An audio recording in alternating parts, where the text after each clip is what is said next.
Hello, my name is Brian Rain, and today I want to walk you through how I made Everything Taken by Ways and Waves, which is me.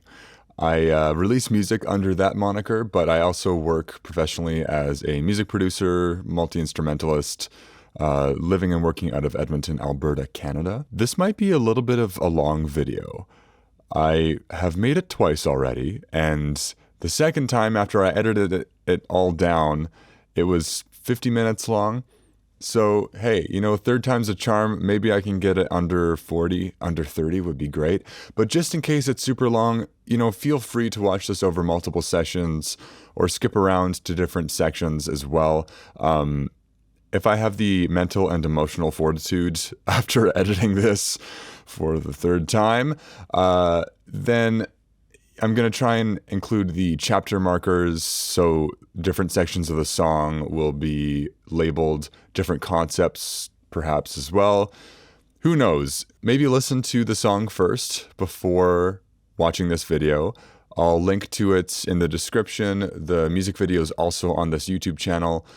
Stream it on Spotify, Apple Music, Tidal, wherever you listen to music. And if you really feel like supporting me, purchasing it on Bandcamp is the best way to do that. At the end of the day, if you just listen to the song, that helps me out a lot. So thank you very much for doing that.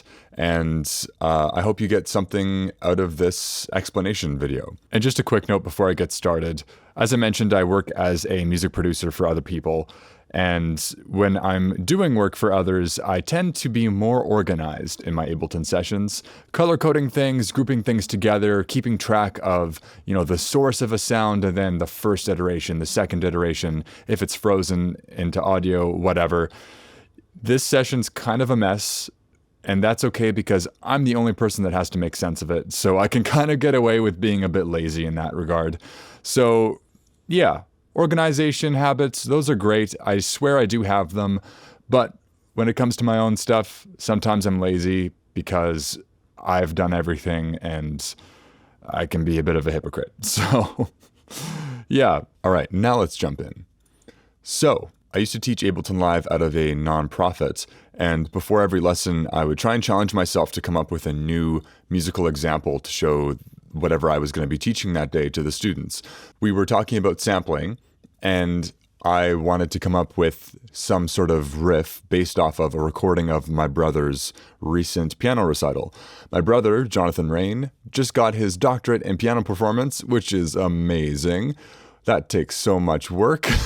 And so this is a recording of him playing, oh God, what's the name of the piece again? I'm going to check my own TikTok video. Playing Liszt's B minor sonata. It's Liszt's B minor sonata. And it sounds like this.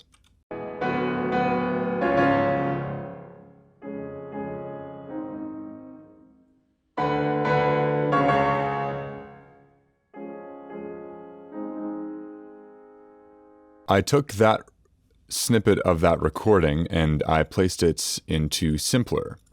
And well, looking at this, you're actually seeing a sampler, which is interesting. The reason for that is with Sampler, you can manipulate each slice individually, not just in terms of putting effects on each one. Like you'll see that this one, for a brief moment, had pedal on it. This one had delay on it. Looks like I took that stuff off. But I mean, even just like the fade in and fade out of each slice, the transposition, the warp mode, you can change the envelopes for pitch, you can change random pan. It's really, really versatile. And so I came up with this riff in Simpler first, and then I converted Simpler to Sampler just by right-clicking on it like this. And then I affected each slice individually to make it adhere to a particular key.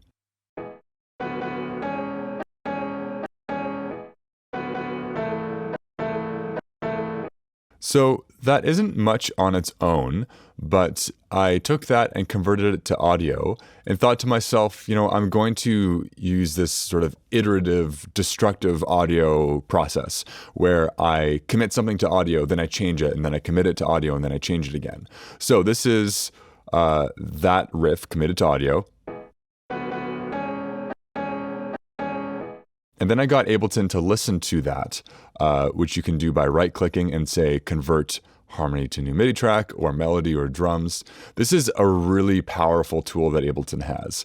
It's pretty wonky, but you can get some really interesting results out of it. Like if you put, some drums into Ableton and then say, hey, this is a melody, it is going to output a bunch of atonal weirdness for you, but that can be useful if you then take that MIDI clip and quantize it to a particular scale and sort of rein it in a little bit. This is the result of converting this audio file to MIDI.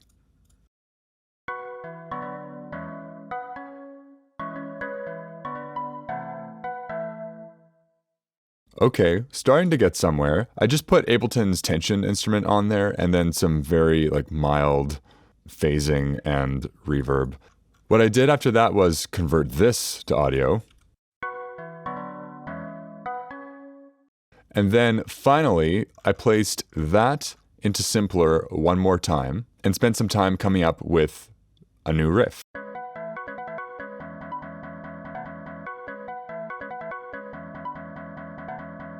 Then I added some grit to that riff with pedal. And a little bit more grit, but mostly just a bit of high-end clarity with this preamp.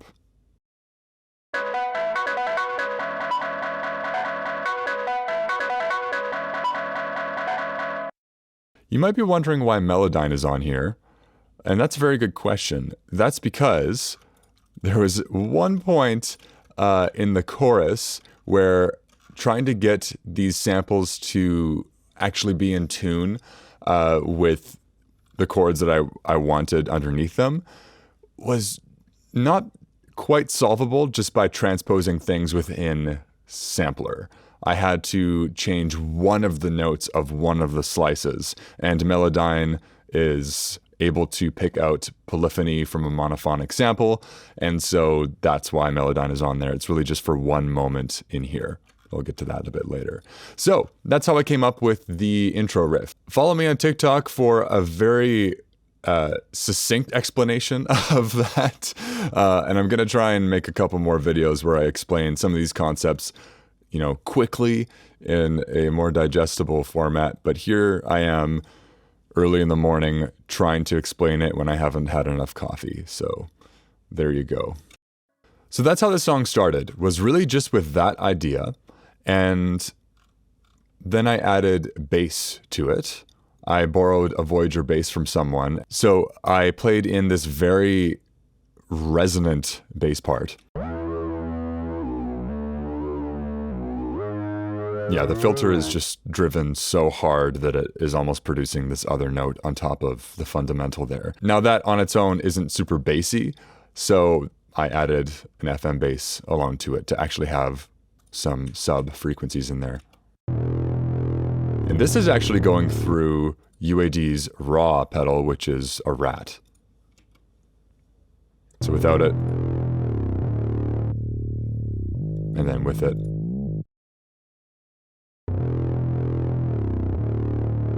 And yeah, it's just the FM bass that's going through the rat, not the Voyager, because the Voyager is driven enough already. So together. Yeah, so we've talked about the sample riff, we've talked about the bass. The other primary component of this song is the drum part. My drummer, Joel Jeske, is fantastic. He also plays with a lot of people, but one of the other bands he's part of is Whale and the Wolf. Great rock band here in Edmonton. He's an amazing jazz musician, composer, beer connoisseur. He's an awesome dude. And when I sent him this kind of ridiculous MIDI drum part, I fully expected him to adapt it to make it, different or more playable for an acoustic drum kit. But he's such a trooper that he just learned it pretty much verbatim and made it playable.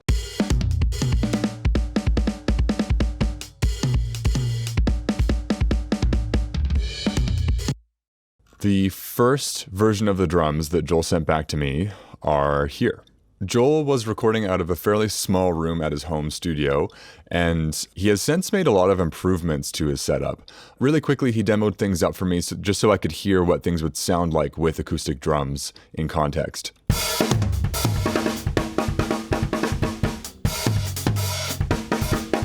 So those sound all right. Definitely good enough to demo things up, to write some other parts alongside them. But then he redid them, and these were for a long time going to be the final drums on this song.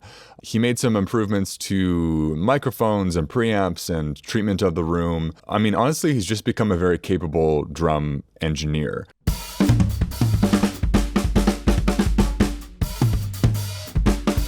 Already quite a bit more depth, hey?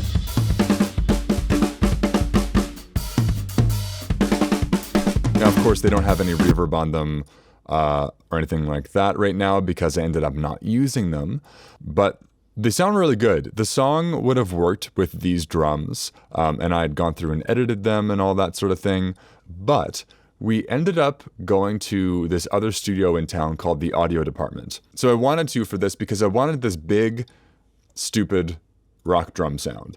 And the Audio Department is perfect for that because they have this huge room, amazing gear, and my friend Quinn works there. Quinn is the guitarist of Royal Tusk, Edmonton royalty.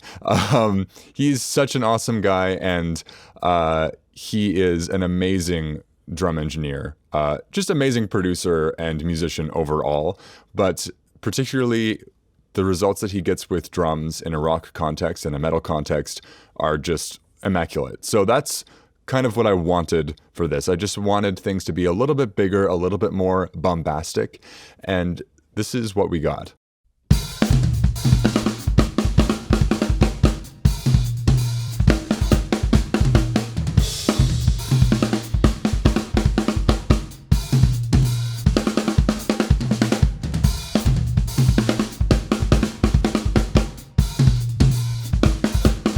Yeah, pretty clear difference, hey? The thing that made the biggest difference, I think, was the ambiances. Like I mentioned, the Audio Department it's a pretty big room, which gives you a lot of options in terms of what you're using to give the drums a sense of space. There was the listen mic, which was the microphone of the console itself, I believe. The backroom mics, and these were up top, I think. So there's 2 floors to the Audio Department, and these are way up above, quite far from the drums, and pretty crushed. Like the distortion that you're going to be hearing on these is not something that I applied after the fact. That's just printed on them.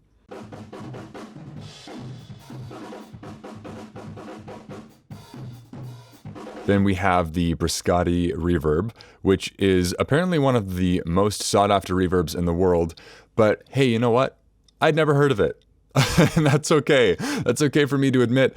There's lots of great stuff I haven't heard of. And you know what? It's better to admit it than to lie and go like, oh yeah, I know, I totally know that. And like, no, I did not know about this, but you know, I'll look it up because it sounds awesome. Yeah, so that's a print of a digital reverb. The crush mic.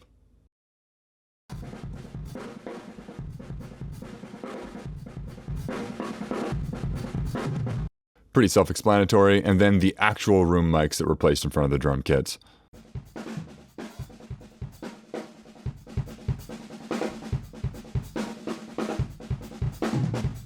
What all of this gave me was a way of shaping the drums for different sections of the song. You can see that, you know, I'm bringing some of these in for some sections and then taking them out, feeding them back in, all that sort of stuff. It allows the drums to speak in a way that makes sense for each section and to reinforce the energy of each section differently. We also cheated a little bit and added a ride cymbal to the choruses. So the part that Joel's playing, it's impossible to also hit the ride cymbal, but it adds a nice little bit of sparkle.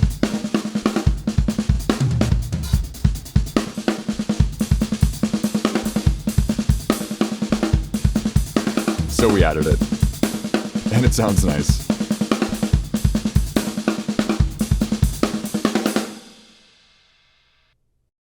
So that brings us to my vocals. No moments pass, all days collapse unchanged. Then after throat approach you, forcing some hope upon you, give away your available praise. A loosened grasp brings chain reacted haze. One of the things that I did to get the vocal sound that I have on this, other than all this crap, Then after throat approach was you, using forcing a some Neve hope upon you. preamp in UAD's console.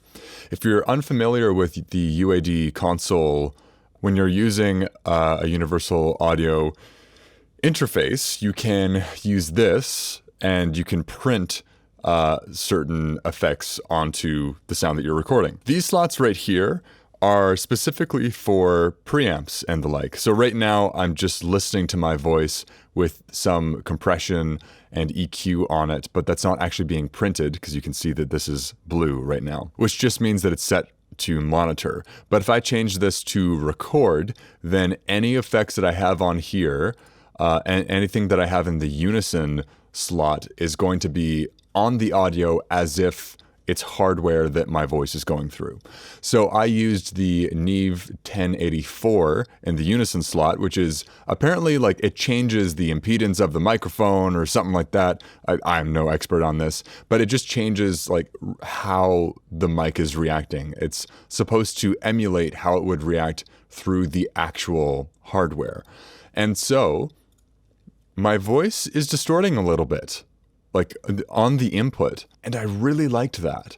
I really liked that it was dynamically responding to what I was doing. It sounded a bit different than, choosing moments to automate an overdrive or a distortion to try and do that artificially with my voice after the fact. It happened naturally as I was performing, and I ended up keeping a lot of those moments. There's one actually towards the very end of the song that I'm just going to jump to right now that sounds like this. Killing in the name of need. Yeah, you can tell that that is like really clipping a little bit, distorting, but it's not like a gross digital clipping. At least to me, it's not. It's kind of interesting. And in the context of that section of the song, and again, I know I'm skipping all over the place here. Killing in the name of need. I really like it.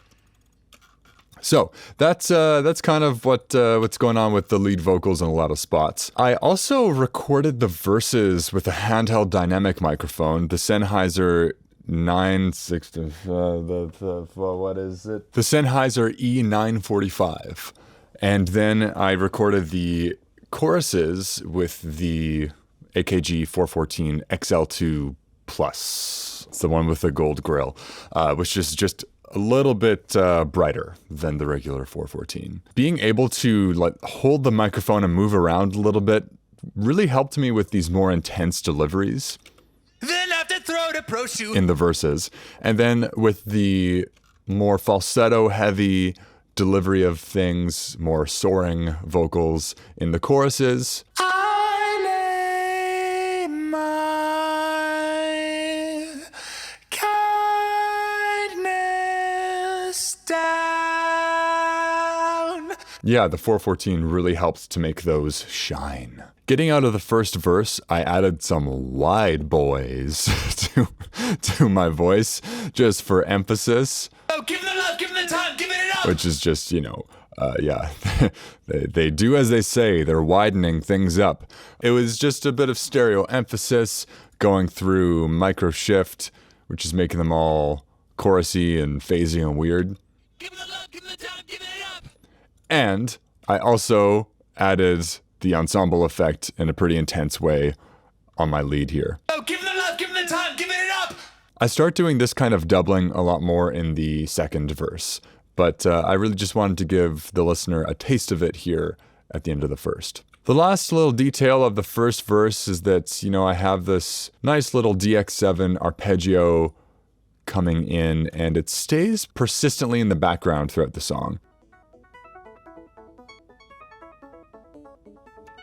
It's not much, but it adds just a little bit of movement to things.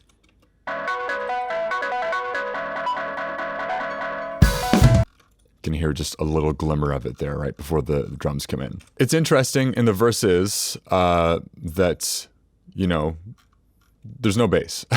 It's just samples that have moved on to a new riff.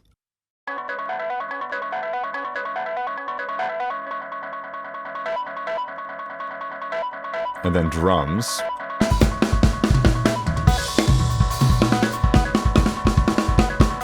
And vocals.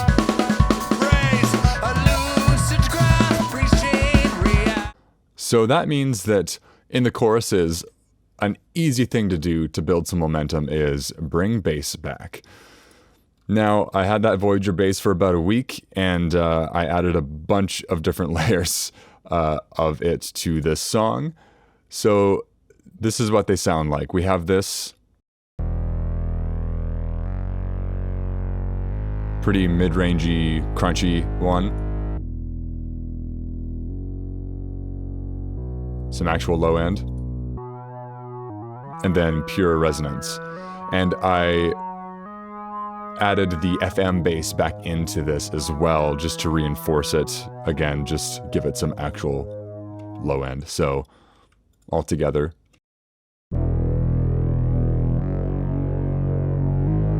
Pretty thick bass sound.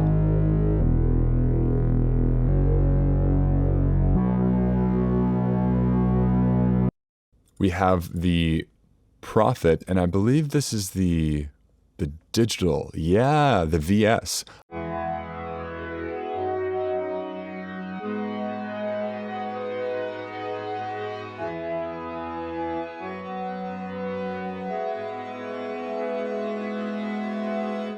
The samples are basically playing the intro riff, but slightly modified to fit this chord progression.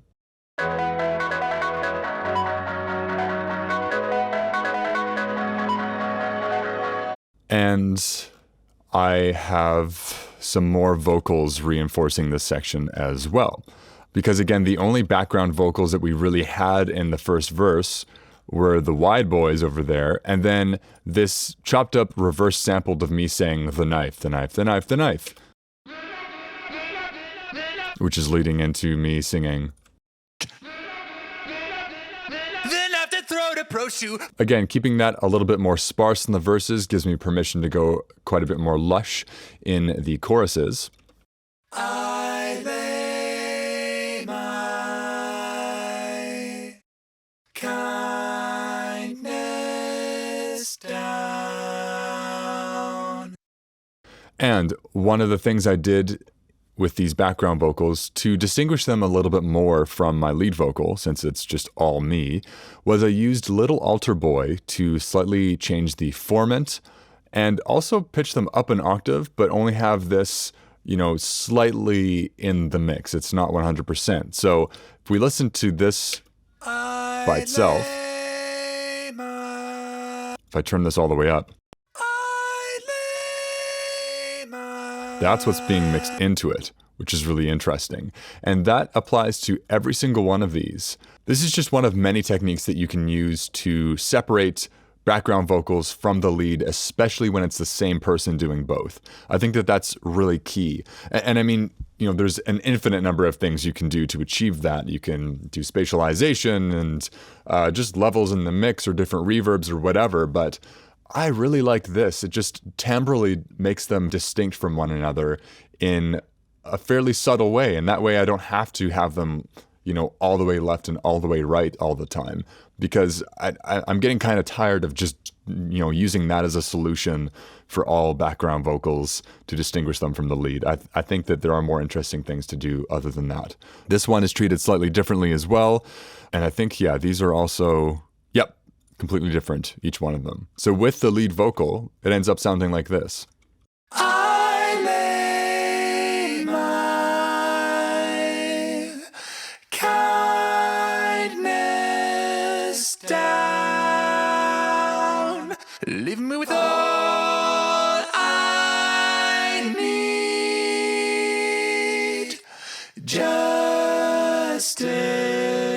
receive.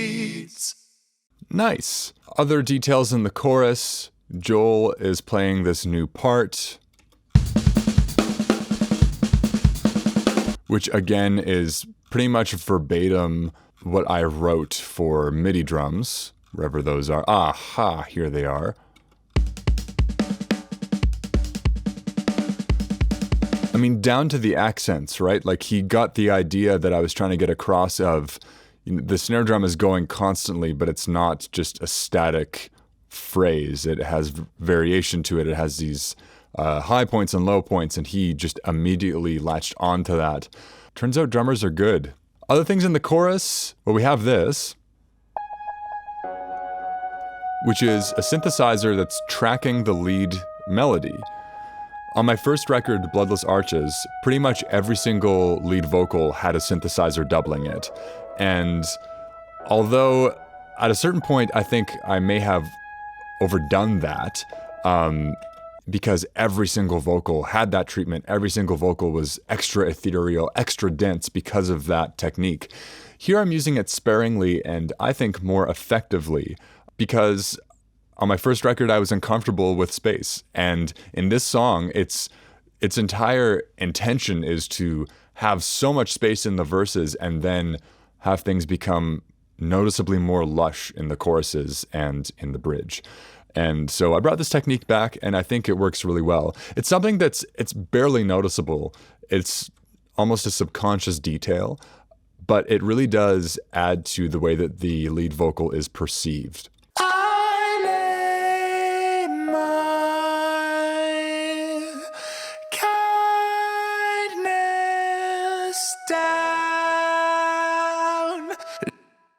Nice. Let's jump to the second verse. Look at what this madness has brought. All the rivers flow like afterthoughts of some children playing at war with vapid will and no cure. They are sure their redemption is full. See smoking ash. So to distinguish the second verse from the first, I added a lot more vocal fills. I still don't have any bass in this verse, but I used this Eurorack module called Morphogene to fill in a lot of spaces and have responses to my own lead vocal delivery. If you're not familiar with what Eurorack is, what a modular synthesizer is, or what Morphogene is specifically, that's all good. There are so many videos on YouTube that explain these things better than I have time for here, but all you really need to know is that Morphogene is a synthesizer module that allows you to load in audio files and easily stretch, manipulate, granulate them in a way that you could if you were working with an analog tape machine. But you can also go beyond the capabilities of a traditional tape machine because it's a digital module. And so a lot of these fills are the result of my friend Murray Cameron Smith and I just messing with the lead vocal in that module for about 4 hours. We only got a couple of little useful fills out of it, but it was very fun, and these fills sound really interesting.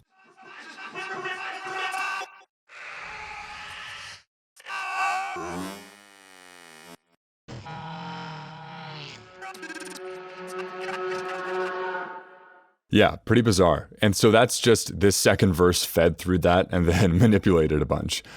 This right here is a response to this particular line delivery. Look at what this madness has brought. So I took brought and I stretched it out, which is really cool. But Murray pointed out to me that, you know, it does kind of just sound like you took brought and then you pasted it right after. And hearing the same audio file, even when it's manipulated, just back at you again, was a little bit jarring to him. And I agreed. So what I did was I doubled it with some screams of me just yelling brought. I just had a night where I got a little bit angry and I just yelled into a microphone a bunch. And I got this. There are a lot of takes of this.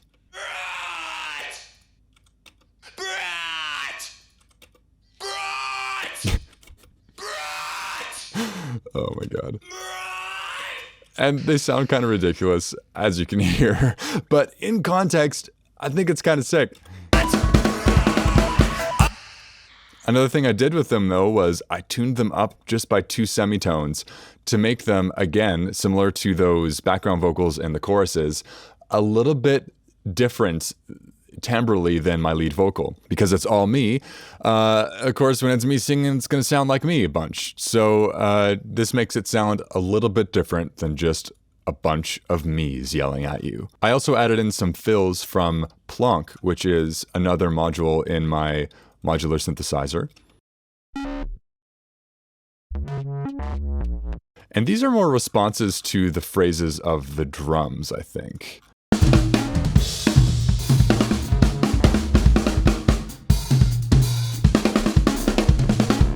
Yeah, absolutely playing around what the drums are doing. And then the last element of the second verse to make it a little bit more intense is synth darkness.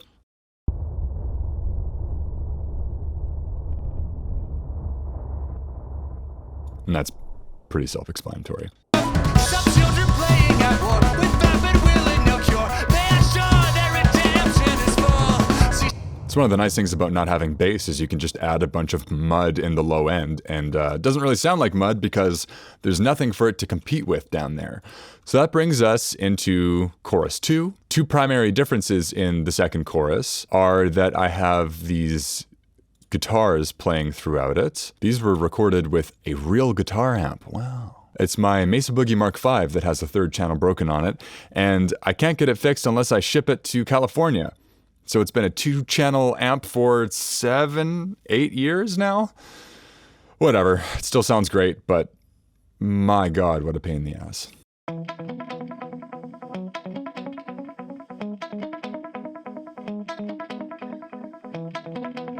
On these guitars, I used the Fairchild compressor. Now, I'm no expert with this thing, but I find that it's really useful for squashing the crap out of something. Yeah, I really wanted to bring out that pick attack. So without it, it sounds like this. And then with it, right, just brings that pick attack right out, which is excellent. The other thing that I added to the second chorus to make it a little bit different than the first was this background response line. I need to be free. So same thing as the treatment of the background vocals themselves. Here I changed the format of these lines quite a bit more dramatically to distinguish them from the lead vocal. This time I used a melodyne to do it.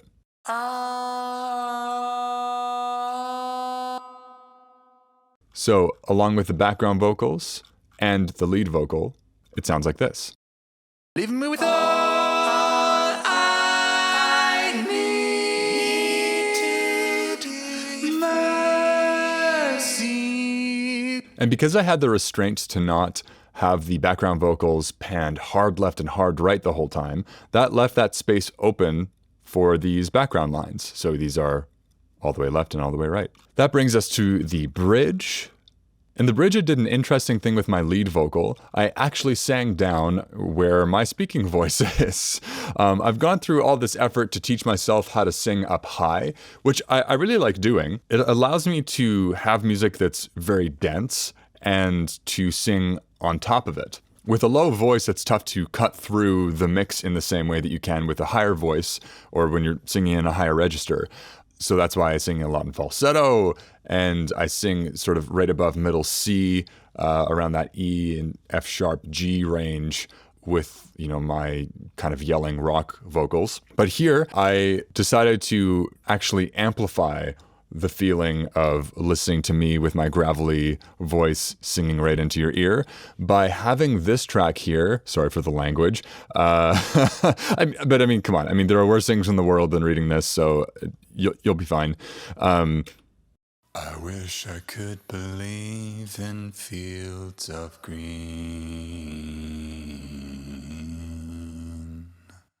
And this track is just microshift, what, 8 of them, all set to slightly different settings. So, if I turn this up, it actually sounds like this. I wish I could believe in fields of green. It sounds kind of dumb, but in context, when it's just brought in a little bit and meant to add to my clean vocal, it gives a certain emphasis, a certain stereo image to this particular line. Green. As if that one part of my delivery is wider somehow than the rest. Speaking of differences in the bridge, the main riff changes here. And it's not just the same slice of audio that's being manipulated by Simpler. It's actually a different excerpt of that same performance from my brother. And this time, it's a far less iterated sound. So I'll show you what I mean. Here's the snippet of audio that I'm using for this new sampled riff.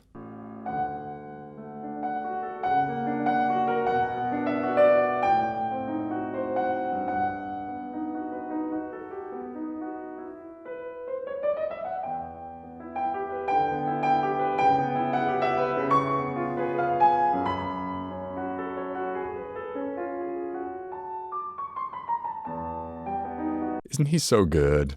Oh man, I'm so proud of him. Okay, so I took that, converted it to, or put it into Simpler, and then I converted that to Sampler, and came up with this idea.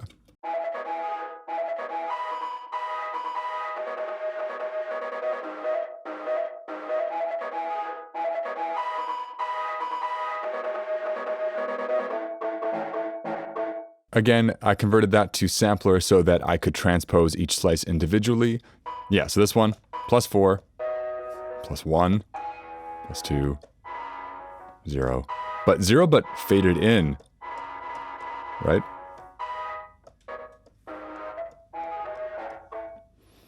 This is just so powerful to do things this way. I love finding a collection of slices that I like in Simpler, and then just not worrying about the harmonic context at all, because once you convert it to Sampler, you can really easily adhere it to any chord progression you need to make it work over, because of all this individual processing you can do on everything. It's such an inspiring way to work. So other processing that's on here, EQ8 is just on there so I can see what's going on spectrally. A very short delay. It's kind of a slapback that's then going into pedal, which is a great thing to do. Short delay into a bit of overdrive. Guitar players do this all the time, and I'm a guitar player. It's like playing a delay into the dirty channel of an amp. It just speaks a lot differently because every repeat is being distorted, and the more repeats you have that are competing for priority, competing to try and be heard over the other, it cascades and sounds really freaking great. Isotope, ozone, imager, just for stereo image stuff, and then convolution reverb that's set to air. This is really just spreading around the high end a bunch. It's barely a reverb at all, but it really is quite effective at just giving the high end a bit of space. And then the other detail I wanted to talk about is what's going on with Pro Q3 here. I automated this high-pass filter to allow the low end to come through after the riff happens one time through the chord progression.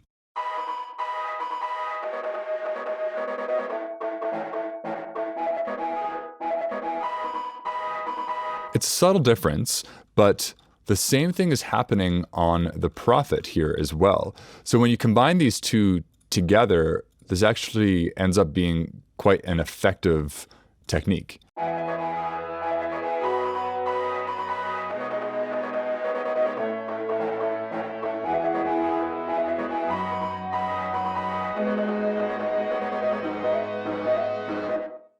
Builds a bit of momentum using the low end of the spectrum to do that, because guess what? No bass in the bridge. So other layers that are going on in the bridge, I have this Arturia Matrix 12, which is an Oberheim, fading in.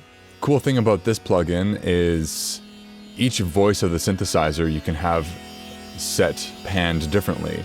And because it's a round-robin synthesizer, meaning every time you play a new note, it chooses a new voice out of the 12 to play, you can play around with how it's being spread out just by choosing the order in which these voices are panned and where they're panned to. And after the synthesizer is all the way in, that's when I introduced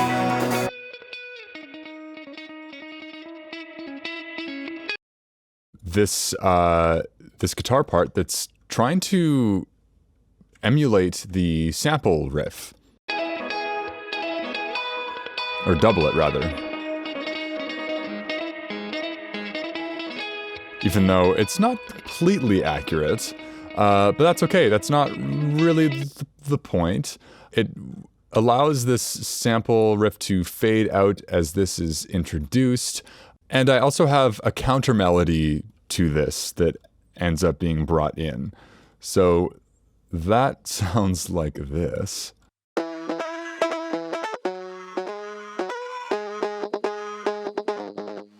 And that's a digital oscillator from my modular synthesizer. Again, you know, comparing that to the sample riff, they're almost stepping on each other's toes, right? Which is why this is coming in as that is fading out. But it's interesting, like, why have two similar ideas that are kind of doing the same thing happening at the same time?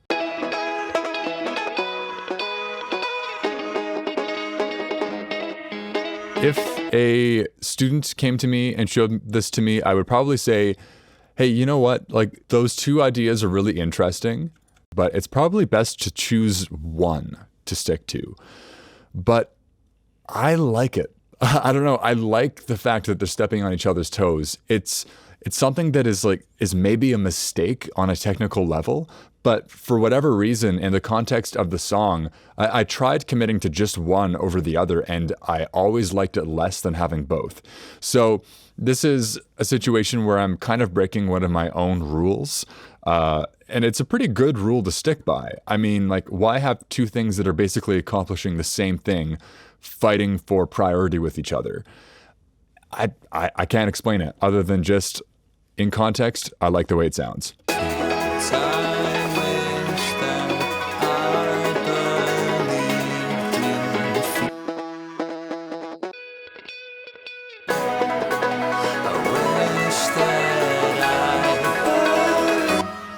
So then we actually have a low octave version of that synth riff come in at the end of the bridge.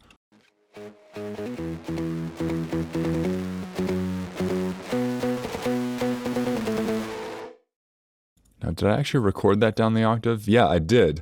I recorded that down the octave and then I added a bunch of stuff to it. Whoa, is that? I think that's guitar. Yeah, that's totally guitar. So I named it Akemi because it's doubling the synth part. Oh, I thought it was just the synthesizer, but I guess I used the guitar to then play the synthesizer part. Interesting. Well, that explains why it sounds so different. So that with this riff.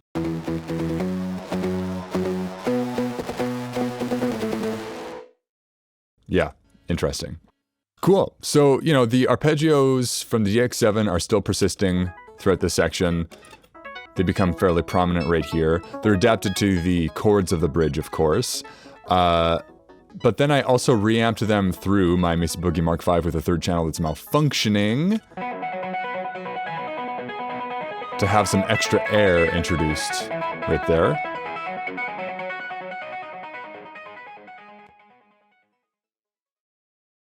And as far as new layers in the bridge, I mean, that's pretty much it. It's just that, and then my lead vocal, there aren't really any backup vocals here except for two basic Melodyne ones, which are intentionally robotic and fake sounding.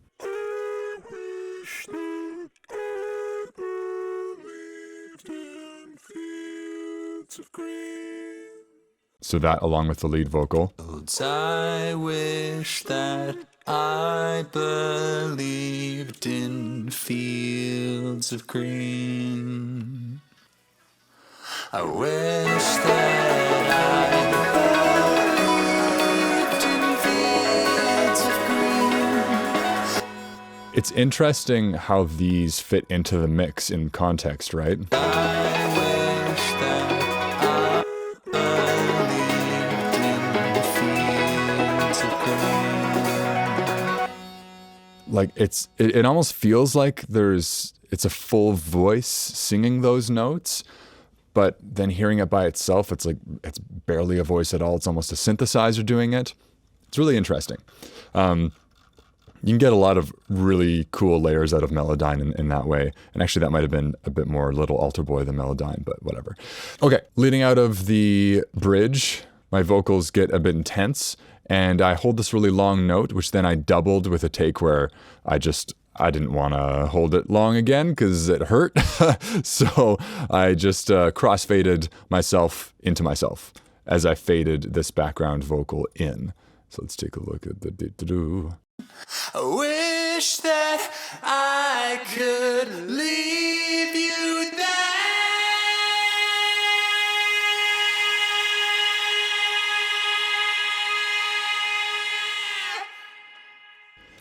Yeah, but having that doubling just creep its way in allows it to feel like, I'm not just jumping in suddenly for the last note. It's very gradually coming in here and to really make that last note feel like it's thicker than the others. So now, outro.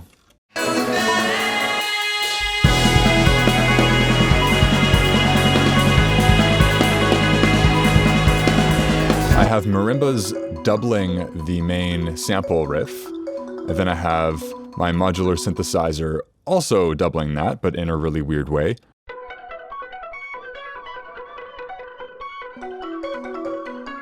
The guitars are back. And then I have this note up here that says Guitar Hero shit.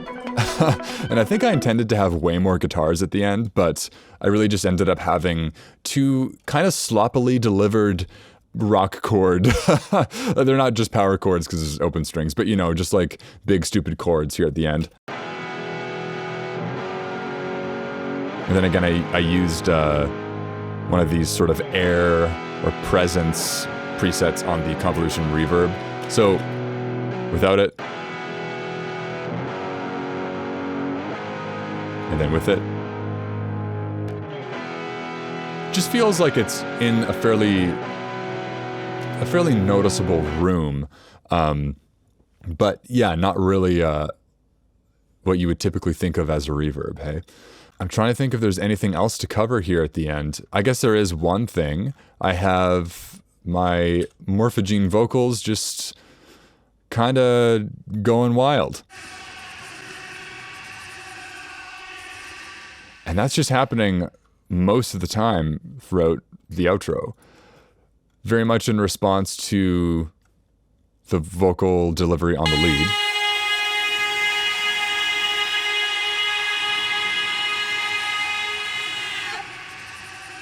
And it keeps that area of the spectrum present even as I'm not singing. Killing in the name of...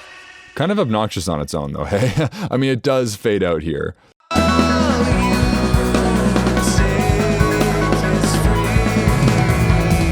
And lastly for the outro,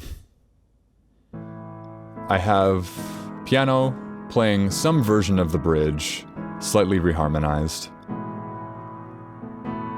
And that's just a very simple, Arturia piano and a shimmer plate, which has +7 semitones, transposition, the crystallizing effect on there. But then I also have that DX7 arpeggio that's been going throughout the entire song. Coming in a little bit here, I'm going to turn this up all the way so you can hear what it sounds like just on its own. It's going through Ableton's shifter, so without it, it sounds like this. And then with it,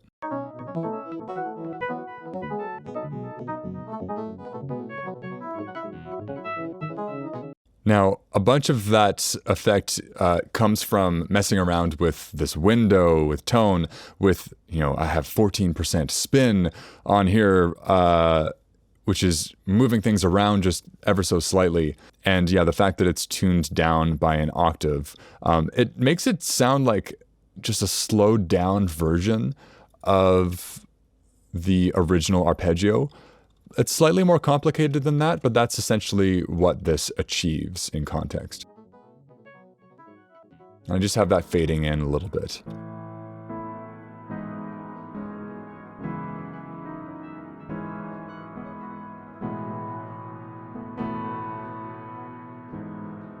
And that's a song.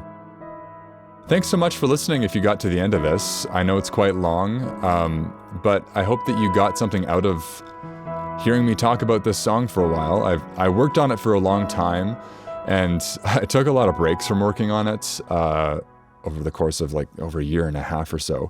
But I stuck with it, and I'm glad that I did. I hope that you take some of these techniques and ideas and use them for your own music. And if you do so, please share your music with me.